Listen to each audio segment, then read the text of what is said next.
Yang perlu kita jaga perasaan Allah, bukan perasaan makhluk. Kecuali perasaan makhluk ini memang Allah yang nyuruh. Kita jaga tuh perasaannya. Fazillah ya faska. Kalau kita jaga perasaan Allah, kita nggak pernah ngecewain Allah. Allah nggak bakalan ngecewain kita, nggak mungkin.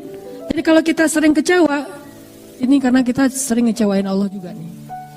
Aku tergantung prasangka hambaku kepadaku. Jadi jangan ngecewain Allah. Ya Allah, saya tidak akan mengecewakan engkau. Allah nggak akan mungkin ngecewain kita. Mustahil. Manusia aja ada yang kayak gitu, nggak mau ngecewain kita karena kita nggak pernah ngecewain dia. Dia jaga banget tuh nama baik kita atau amanah kita, kepercayaan kita, dia jaga banget. Apalagi Allah, jaga Allah, Allah jaga kamu. Jaga Allah, Allah menyertaimu kemanapun kamu pergi.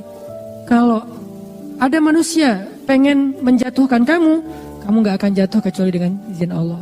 Ada manusia yang pengen mengangkat kamu, kamu tidak akan menjadi terangkat, menjadi lebih mulia kecuali dengan seizin Allah.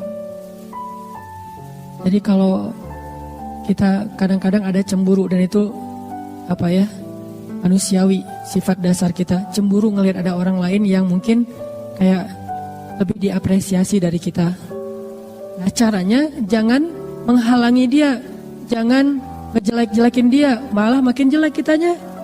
Jangan juga memamerkan kebaikan kita. Caranya gimana? Ya udah, caper aja ke Allah yang maha meninggikan derajat hamba-hambanya. Lakuin lagi kebaikan yang banyak. Gak apa-apa manusia gak tahu. Makin manusia gak tahu, makin Allah senang tuh. Akhirnya Allah angkat. Dan itulah yang terjadi kepada Luqman. Itu yang terjadi kepada Uwais.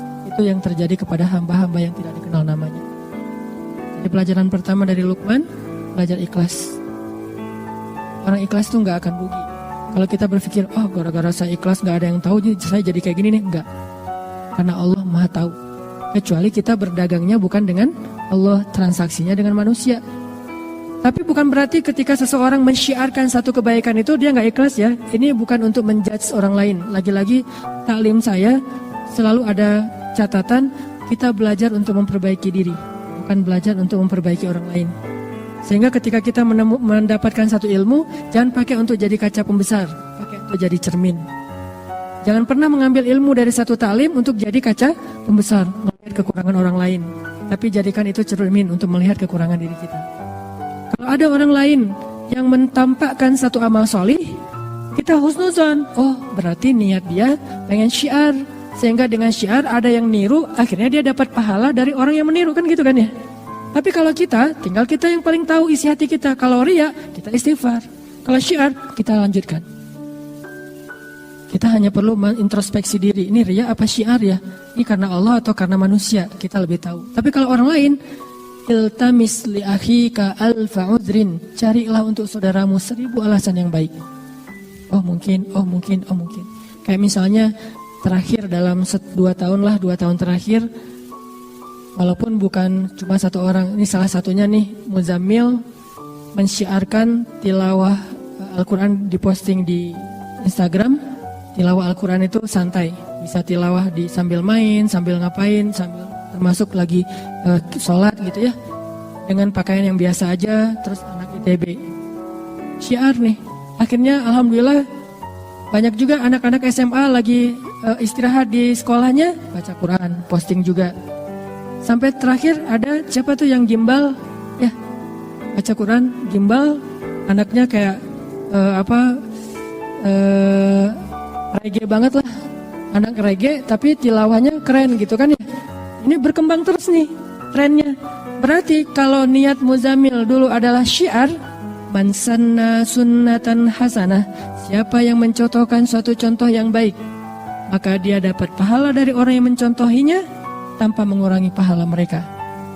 Sebaliknya juga, dulu mungkin kita ngelakuin satu keburukan ditiru oleh orang lain, berarti kita juga mendapatkan dosa dari orang yang meniru tanpa mengurangi dosa mereka. Nauzubillahi min dzalik.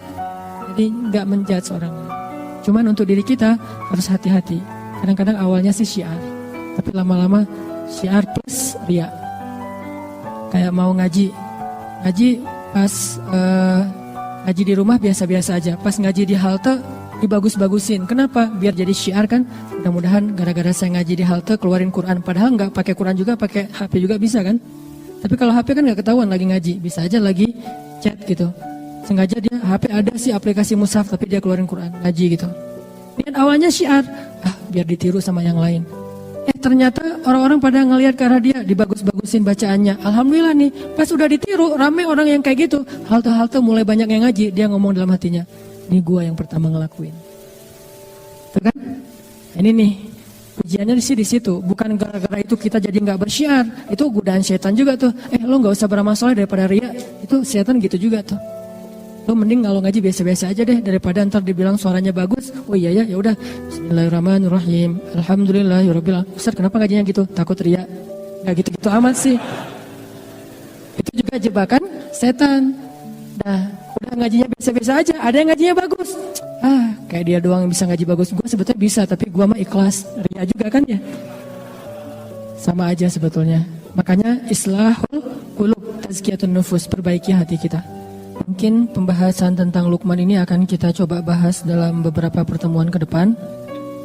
Malam ini kita coba fokus dulu dari sisi sosok Luqmanul Hakim yang sangat sederhana, yang bahkan bisa dibilang orang yang khafi.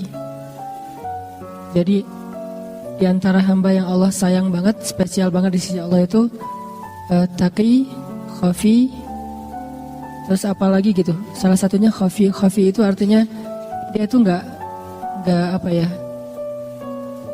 mau terkenal. Walaupun terkenal itu bukan sesuatu yang negatif. Karena banyak juga sahabat justru karena ketenarannya maka efek kebaikannya lebih viral. Tapi ada orang yang memang memilih nggak mau terkenal. Kalau sahabat Nabi yang kayak gini siapa? Nanti teman-teman bisa cari cerita tentang dia. Abu Dzar Al-Ghifari. Abu Dzar tuh gitu banget tuh. Gak mau dia sama sekali tuh orangnya tuh nggak mau kalau dipuji atau terlihat agak sedikit menikmati dunia itu nggak mau banget. Padahal menikmati dunia itu nggak dilarang dalam agama. Tapi dia memilih jalannya sendiri yang memang pengen khafi banget, pengen uzlah, pengen menyendiri gitu. Itulah Luqman. Dia nggak menjadi orang yang tampil, tetapi Allah Subhanahu Wa Taala Maha Tahu. Makanya bukan berarti kita nggak boleh tampil sama sekali, nggak. Kadang seorang mukmin harus menampilkan kebaikan agamanya supaya orang-orang menghargai agama Allah. Kayak Utsman bin Affan. Utsman itu kan orangnya menampilkan ya satu yang baik-baik dari agama, kayak penampilan menariknya.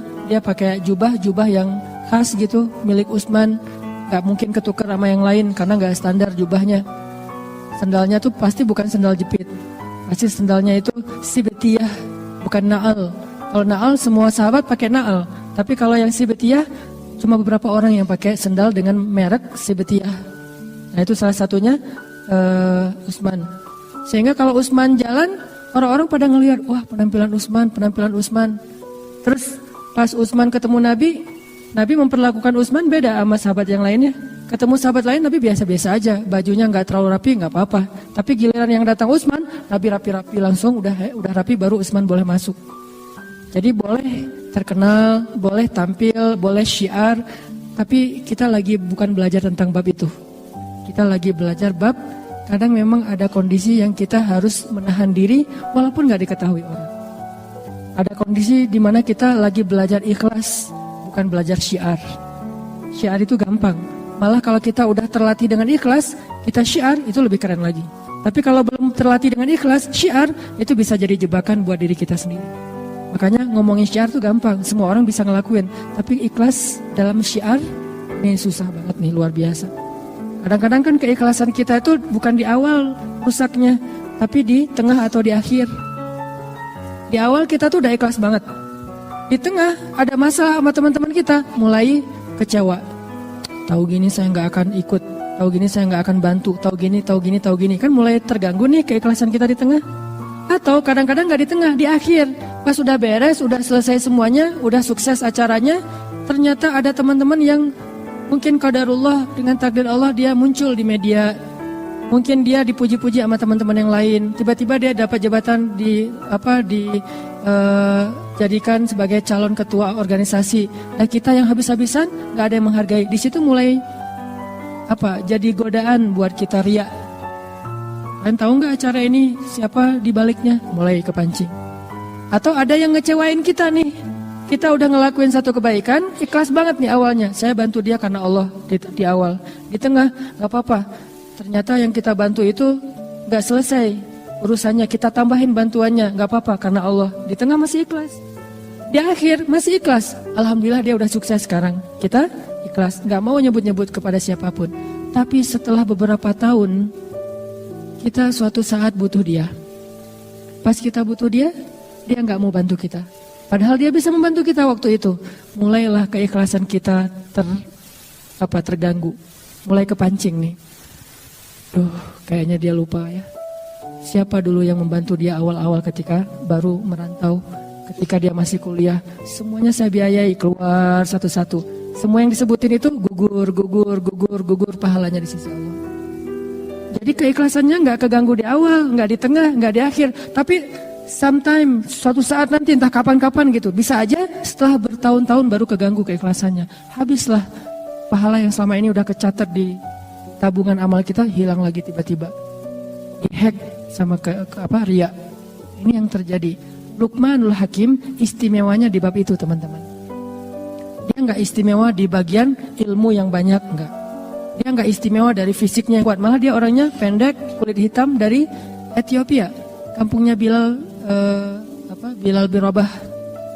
Ada Bilal, ada Wahsy, ada Luqman, ada An-Najasyi. Itu orang-orang Ethiopia. Orang hitam, pendek, budak pula yang diperjualbelikan. Dan ketika dia jadi budak, bukan budak kan, budak itu punya banyak kerjaan nih. Ada budak yang memang dibeli untuk jadi tentara bayaran. Berarti badannya bagus, tangguh nih. Kalau Luqman, dia budak yang kerjanya ngapain? Kerjanya ada yang bilang najjar. Kerjanya itu bantu-bantu tuannya untuk bikin kayak meja tukang kayu lah. Tapi ada juga ulama yang bilang dia bukan najjar, dia itu yang jagain ternak kayak siapa tadi? Wais. Berarti kan secara fisik nggak banget nih, nggak good looking gitu. Tetapi karena dia punya keikhlasan, itulah keistimewaannya. Jadi benar hadis Nabi, sesungguhnya Allah tidak melihat kepada fisik kalian. Allah tidak melihat kepada harta kalian. Allah tidak melihat kepada status atau pekerjaan kalian. Allah melihat kepada hati kalian. Kalau kita pengen jadi hamba yang istimewa, milikilah hati yang istimewa. Tidak masalah punya fisik yang istimewa, kita latih, kita rawat. Punya harta yang istimewa, berlimpah. Punya pekerjaan dan status sosial yang istimewa, kerjaannya keren, menghasilkan uang yang banyak, gak apa-apa. Tapi itu semuanya jadi tidak bernilai kalau hatinya gak istimewa.